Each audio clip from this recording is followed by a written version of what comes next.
Welcome to the Learning Pines YouTube. We hope this video helps.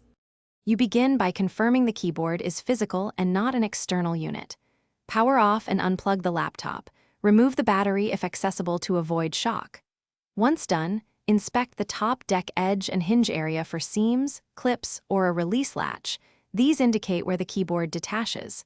Make sure to have a small screwdriver and a plastic pry tool ready. You're starting with safe, visible cues, so the next steps remove the keyboard without damaging the chassis or ribbon cable.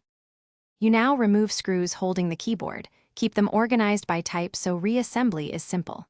Once screws are out, use a plastic pry tool to lift the keyboard along the top edge. Go slowly to avoid breaking clips. Tilt the keyboard towards you and locate the flat ribbon cable. Do not yank. Release the flip latch or pull the small tab and slide the ribbon out. Once free, lift the keyboard away. This exposes the internal connector and shows whether replacement or reseating is necessary. You're finishing by reconnecting the ribbon cable fully and closing the flip latch. Proper seating prevents intermittent keys. Drop the keyboard into place, align clips and replace fasteners in reverse order. Reinstall the battery, plug-in, and power on. Test multiple keys, function row, and backlight. If keys remain unresponsive, make sure drivers are installed and try reseating the cable.